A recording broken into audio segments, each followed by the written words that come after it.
Hi friends, మనం application develop చేసే ఏపీఎస్ని కానీ థర్డ్ పార్టీ ఏపీఎస్ కానీ టెస్టింగ్ చేయడం కోసం పోస్ట్మ్యాన్ టూల్ని ఉపయోగించడం జరుగుతుంది. మన ప్రాజెక్ట్లో డెవ్, స్టేజింగ్, ప్రొడక్షన్ అనే 3 ఎన్విరాన్మెంట్స్ ఉంటాయి. ఈ ఏపీఎస్ అనేవి మన ఈ 3 ఎన్విరాన్మెంట్స్లో ప్రాపర్గా వర్క్ అయితేనే మనం అప్లికేషన్లో ఇంటిగ్రేట్ చేయడం అలాగే ప్రొడక్షన్కి మూవ్ చేయడం జరుగుతుంది.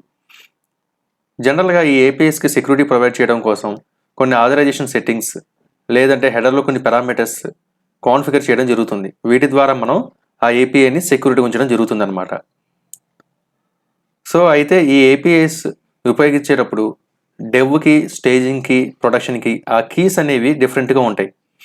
ఎగ్జాంపుల్కి ఆథరైజేషన్ టోకెన్ ఉపయోగిస్తాం కదా, అలాంటప్పుడు కానీ లేదనంటే basic authentication, user name, password అలాంటి డేటా సప్లై చేసినప్పుడు కానీ ఈ ఎన్విరాన్మెంట్కి చేంజ్ అవుతూ ఉంటాయి. సో వాటిని ఎలా కాన్ఫిగర్ చేసుకోవాలి, డిఫరెంట్ ఎన్విరాన్మెంట్స్ని ఎలా టెస్టింగ్ చేసుకోవచ్చు సింపుల్గా అనేది ఇప్పుడు చూద్దాం.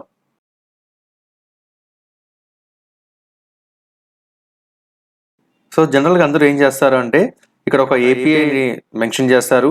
ఇక్కడ గెట్ మెథడా, పోస్టా అనేది మనం ఇక్కడ డిఫైన్ చేసుకుంటాము. తర్వాత ఇక్కడ ఈ బాడీలో మన రిక్వెస్ట్ డేటా ఏదైతే ఉంటుందో దాన్ని ఇక్కడ మెన్షన్ చేయడం జరుగుతుంది. ఇక్కడ రా సెట్ చేసుకొని ఇక్కడ జేసన్ ఈ ఫార్మాట్లో ఇక్కడ మనం జేసన్ డేటాని రిక్వెస్ట్గా ఇవ్వడం, మనకి రైట్ సైడ్ ఇక్కడ అవుట్పుట్ వస్తుంది అనమాట, రెస్పాన్స్ వస్తుంది. ఇది జనరల్గా అందరూ చేసే ప్రొసీజర్ అనమాట. సో ఇప్పుడు ఇక్కడ చూసినట్లయితే ఇక్కడ నేను గెట్ మెథడ్ ఉపయోగించాను. అలాగే ఇక్కడ ఒక ఏపీఐ ఎండ్ పాయింట్ ఉంది. ఇక్కడ ఒక ఐపీ పాస్ చేస్తున్నాను. అలాగే యాక్సెస్ కీ అండ్ ఫార్మాట్ అన్ని కూడా 2 పారామీటర్స్ పంపిస్తున్నాను. సో ఈ ఏపీఐ ఎందుకు ఉపయోగిస్తాము అంటే యూజర్ ఒక ఐపీని డిటెక్ట్ చేయడం కోసం మనం ఉపయోగించడం జరుగుతుంది. అంటే ఇక్కడ కనుక మనం ఐపీని పాస్ చేస్తే ఆ ఐపీ సంబంధించిన డీటెయిల్స్ అనేది మనకి రిటర్న్ చేస్తుంది అనమాట. అందుకోసం మనం api.ipstack.com అనే ఒక థర్డ్ పార్టీ ఏపీఐని మనం ఉపయోగించడం జరుగుతుంది. సో దీనికి మనం బాడీలో ఏం పంపించక్కర్లేదు. సో అందుకని చెప్పి నేను ఇక్కడ నన్ అని సెట్ చేసుకుని ఇక్కడ రైట్ సైడ్ ఉంది కదా సెండ్ అని చెప్పని క్లిక్ చేస్తున్నా. చూసారు కదా మనకి అవుట్పుట్ వచ్చింది ఐపీ, అలాగే ఆ ఏపీ సంబంధించిన రెస్పాన్స్ మొత్తం మనకి వచ్చేసింది అనమాట. ఇక్కడ ఇది జనరల్గా అందరూ చేస్తూ ఉంటారు. సో ఇప్పుడు ఇక్కడ యాక్సెస్ కీ ఉంది కదా, ఇది మనకి ప్రొడక్షన్ కానీ స్టేజింగ్ కానీ ఇంకొక యాక్సెస్ కీ ఉందనుకోండి, అప్పుడు మనం స్టేజింగ్ టెస్టింగ్ చేయాలంటే ఏం చేస్తాము, ఈ యాక్సెస్ కీ ప్లేస్లో స్టేజింగ్ సంబంధించిన యాక్సెస్ కీని సెట్ చేసి మళ్ళీ మనం టెస్టింగ్ చేస్తాం. అలా ఎవ్రీ టైమ్ రీప్లేస్ చేసుకుంటూ చేయాలంటే మనకి చాలా కాంప్లెక్స్గా ఉంటుంది. అలాగే ఈ కీస్ అన్నీ కూడా మనం ఒక చోట లిస్ట్గా చేసుకుని పెట్టుకోవాలన్నమాట. సో అలా కాకుండా ఆ యాక్సెస్ కీని మన పోస్ట్మ్యాన్లోనే సేవ్ చేసేసుకున్నాం అనుకోండి, మనకి చాలా ఈజీగా ఉంటుందన్నమాట. సో ఇప్పుడు అవి ఎలా కాన్ఫిగర్ చేయాలో ఇప్పుడు చూద్దాం. సో యాక్సెస్ కీ అనేది ఏంటిది, డెవ్కి ఒక కీ ఉంటుంది, స్టేజింగ్ ఇంకొక కీ ఉంటుంది. ఇక్కడ left side show side bar ఉంది కదా, దాన్ని సెలెక్ట్ చేసుకోవాలి. అప్పుడు మనకి ఈ విధంగా మెనూ డిస్ప్లే అవుతుంది. సో ఇక్కడ ఎన్విరాన్మెంట్స్ని సెలెక్ట్ చేసుకోవాలి. సో మనం ఇప్పుడు డెవ్ అండ్ స్టేజింగ్ క్రియేట్ చేయాలి కాబట్టి ఇక్కడ ప్లస్ సింబల్ ఉంది కదా, సో దాన్ని సెలెక్ట్ చేసుకోవాలి. ఇక్కడ న్యూ ఎన్విరాన్మెంట్ ఉంది కదా, సో నేమ్ డెవ్ అని చెప్పి ఇస్తున్నాను నేను. అలాగే ఇంకొక ఎన్విరాన్మెంట్ కావాలి స్టేజింగ్ అని, సో ఇంకొక ఎన్విరాన్మెంట్ స్టేజ్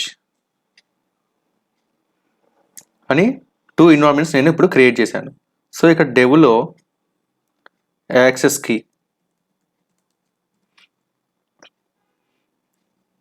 సో ఇక్కడ మనం వాడుతున్న యాక్సెస్ కీ ఏంటి, ఇది కదా. సో దీన్ని కాపీ చేసుకొని ఇక్కడ కరెంట్ వాల్యూలో పేస్ట్ చేస్తున్నాను. తర్వాత ఇక్కడ సేవ్ క్లిక్ చేయాలన్నమాట. సేమ్ అలాగే స్టేజింగ్లో కూడా యాక్సెస్ కీ, డెవ్ అండ్ స్టేజింగ్లో సేమ్ యాక్సెస్ కీని ఉపయోగించాలి. వేరియబుల్ నేమ్ కంపల్సరీగా వెరిఫై చేసుకోండి. సేమ్ వేరియబుల్ నేమ్ ఇక్కడ ఉపయోగించాలన్నమాట. సో కరెంట్ వాల్యూ వచ్చేసేపటికి నేను డమ్మీ వాల్యూ ఇస్తున్నాను. సో ఈ విధంగా సేవ్ చేస్తున్నాను. ఇప్పుడు మనం టెస్ట్ చేద్దాం. సో ఈ ఏపీఐ మొత్తాన్ని ఇక్కడ కాపీ చేసి న్యూ ట్యాబ్ ఓపెన్ చేశాను. సో ఇక్కడ మెథడ్ గెట్ మెథడ్గా సెట్ చేశాను. ఇప్పుడు కాన్ఫిగర్ చేసుకున్న దాన్ని మనం ఇక్కడ యాక్సెస్ చేయాలి కాబట్టి ఏం చేయాలి అని అంటే ఇక్కడ యాక్సెస్ కీ ఈక్వల్ టు వేరియబుల్గా మనం మెన్షన్ చేయాల్సి ఉంటుంది. సో అందుకని చెప్పని ఇక్కడ ఏం చేయాలి అని అంటే కర్లీ బ్రేసెస్ స్టార్ట్ చేసి క్లోజ్ చేయాలి, అలాగే ఇంకొకసారి స్టార్ట్ చేసి క్లోజ్ చేయాలి. ఇప్పుడు ఇక్కడ ఏదైతే వేరియబుల్ని మనం డిఫైన్ చేసామో దాన్ని ఇక్కడ మెన్షన్ చేయాల్సి ఉంటుంది. Access key. So end point ఉంది, ఐపీ ఉంది, యాక్సెస్ కీ వచ్చేటప్పటికి కాన్ఫిగర్ చేసిన దాన్ని ఇక్కడ మనం మెన్షన్ చేసామన్నమాట. సో ఇప్పుడు ఇక్కడ కాల్ చేయాలి. అందుకోసం మనం డెవ్ని సెలెక్ట్ చేసుకోవాలి కాబట్టి ఇక్కడ రైట్ సైడ్ ఉంది కదా, దీనికి సెలెక్ట్ చేస్తే మనకి ఏవైతే మనం కాన్ఫిగర్ చేసామో ఆ ఎన్విరాన్మెంట్స్ ఇక్కడ కనిపిస్తాయి అన్నమాట. So dev and stage. ఇప్పుడు నేను డెవ్ని సెలెక్ట్ చేసుకున్నాను. ఇక్కడ ఇప్పుడు సెండ్ బటన్ క్లిక్ చేశా. చూసారా, రెస్పాన్స్ వచ్చేసింది. సో ఇప్పుడు నేనేం చేస్తాను అంటే ఎన్విరాన్మెంట్ మారుస్తున్నాను స్టేజింగ్కి. స్టేజ్ మార్చాను. సో సెండ్ క్లిక్ చేస్తున్నాను. చూసారా, రెస్పాన్స్ వచ్చింది, కానీ ఏంటంటే ఇన్వాలిడ్ యాక్సెస్ కీ అని వచ్చింది. ఎందుకంటే మనం డమ్మీ యాక్సెస్ కీ ఇచ్చాం కాబట్టి రెస్పాన్స్ ఫెయిల్ అయింది అనమాట. సో ఇక్కడ చూసారా, నేను ఎండ్ పాయింట్ మార్చలేదు, హెచ్టిటిపి మెథడ్ మార్చలేదు, అలాగే రిక్వెస్ట్ కానీ ఏం చేంజ్ చేయలేదు. జస్ట్ ఒక ఎన్విరాన్మెంట్ మార్చడం ద్వారా మనం ఏపీఎస్ని కాల్ చేసుకోవచ్చు అనమాట, డెవ్ అండ్ స్టేజింగ్ సంబంధించినవి. సో నెక్స్ట్ ఇక్కడ చూసినట్లయితే మనం ఇంకొక పారామీటర్ వాడుతున్నాం, ఫార్మాట్ ఈక్వల్ టు 1. అంటే డెవ్లో అయినా స్టేజ్లో అయినా ఈ ఫార్మాట్ వాల్యూ 1 అనమాట. సో ఇర్రెస్పెక్ట్ ఆఫ్ ఎన్విరాన్మెంట్ మనం కాన్ఫిగర్ చేసుకోవచ్చు.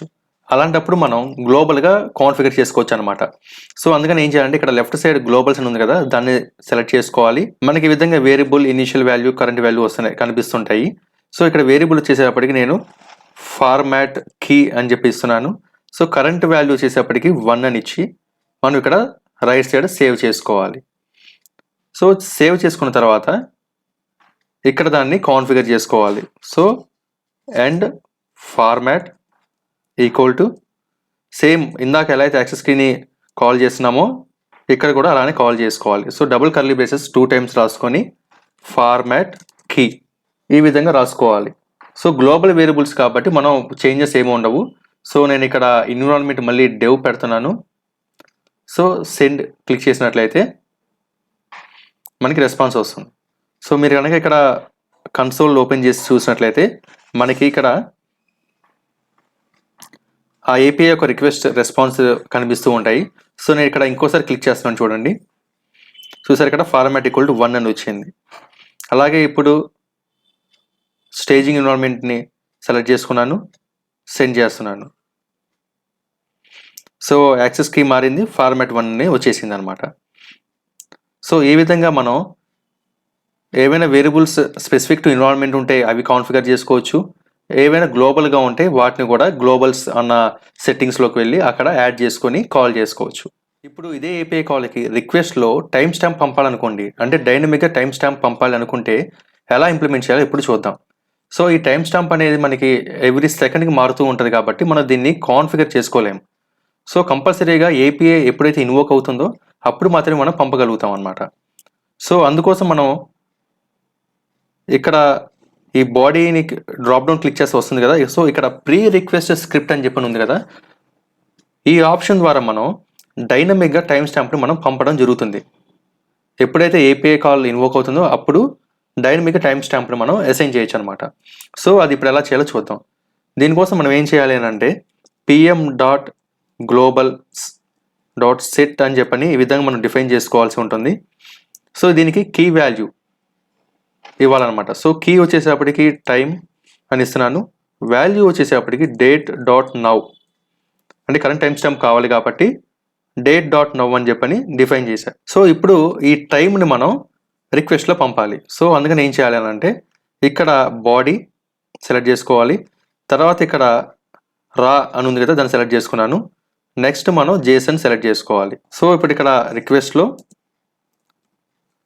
టైం స్టాంప్ కోలన్ వాల్యూ ఇవ్వాలి కదా. సో ఏం చేయాలంటే సేమ్ ఇందాక యాక్సెస్ కీకి ఫార్మాట్కి ఎలా అయితే చేసామో అలానే డబుల్ కర్లీ బ్రేసెస్ ఓపెన్ చేసుకొని క్లోజ్ చేయాలి. ఇక్కడ టైం అని ఇవ్వాలి. స్క్రిప్ట్లో మనం టైం అని ఇచ్చాం కదా, సో ఇక్కడ టైం అని ఇవ్వాలి. సో ఇప్పుడు మనం సెండ్ బటన్ని క్లిక్ చేస్తే మనకి కరెంట్ టైం స్టాంప్ అనేది రిక్వెస్ట్లో వెళ్తుంది అనమాట. సో మనం ఒకసారి ఇప్పుడు వెరిఫై చేద్దాం. సో ఇక్కడ కన్సోల్ ఓపెన్ చేశాను. సో ఇప్పుడు సెండ్ బటన్ క్లిక్ చేస్తున్నాను. సో ఇప్పుడు నేను ఇక్కడ దీన్ని క్లిక్ చేశాను. సో ఇక్కడ చూసినట్లయితే రిక్వెస్ట్ బాడీ అని ఉంది కదా, ఓపెన్ చేశాను, మనకి టైం స్టాంప్ వస్తుందన్నమాట. ఈ విధంగా డైనమిక్గా మనకి టైం స్టాంప్ అసైన్ అయింది. సో ఇక్కడ లాస్ట్ 6603 ఉంది కదా, ఇప్పుడు నేను ఇంకోసారి ఇన్వోక్ చేస్తున్నాను. సో ఇక్కడ చూసినట్లయితే రిక్వెస్ట్ బాడీలో టైం స్టాంప్ చేంజ్ అయింది. సో ఈ విధంగా మనం డైనమిక్గా కూడా ఏపీఐ ఇన్వోక్ అయ్యే ముందు ఏవైనా వేరియబుల్స్ని సెట్ చేసుకొని ఇక్కడ మన రిక్వెస్ట్లోకి అపెండ్ చేసుకోవచ్చు అనమాట. ఈ ప్రీ రిక్వెస్ట్ స్క్రిప్ట్ వల్ల మనకి చాలా అడ్వాంటేజెస్ ఉంటాయి. అందులో మీరు ఒకసారి డాక్యుమెంట్ రివ్యూ చేసినట్లయితే మీకు చాలా బెటర్ ఐడియా వస్తుంది.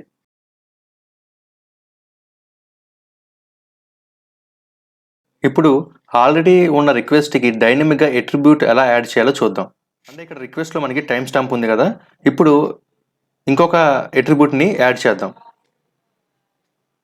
సో ఇక్కడ నేను ప్రీ రిక్వెస్ట్ స్క్రిప్ట్ని సెలెక్ట్ చేసుకుని ఇక్కడ మనం ఏం చేయాలి అని అంటే pm.request.body.raw అంటే మనకి రిక్వెస్ట్లో ఏదైతే ఉందో ఆ బాడీ మొత్తం ఈ వేరియబుల్కి వస్తుంది. సో దీన్ని ఒక వేరియబుల్కి అసైన్ చేద్దాం. Constant body request equal to,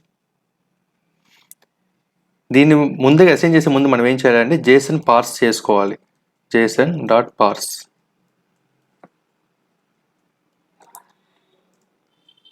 ఇప్పుడు ఈ బాడీ రిక్వెస్ట్కి మనం అట్రిబ్యూట్ని యాడ్ చేసుకోవచ్చు అనమాట. Body request dot user name test account అని చెప్పి రాసి ఏం చేయాలంటే ఇక్కడ ఈ పిఎం రిక్వెస్ట్ ఉంది కదా, బాడీ డాట్ రా కాపీ చేసి ఈక్వల్ టు ఈ బాడీ రిక్వెస్ట్ని అసైన్ చేయాలి. సో ఇప్పుడు కన్సోల్ ఓపెన్ చేశాను. సో ఇప్పుడు కనుక మీరు రిక్వెస్ట్ చూసినట్లయితే మీకు అర్థమవుతుంది. సో నేను ఇప్పుడు ఇక్కడ సెండ్ బటన్ క్లిక్ చేస్తున్నాను. సో ఇక్కడ ప్రాబ్లం ఏంటి అని అంటే మనకి డైనమిక్గా వేరియబుల్ ఉంది కదా, సో అది ఇష్యూ క్రియేట్ చేస్తుంది. సో ఇప్పుడు నేనేం చేస్తున్నానంటే ఇక్కడ బాడీలో ఇలా time stamp something random number ఇస్తున్నాను.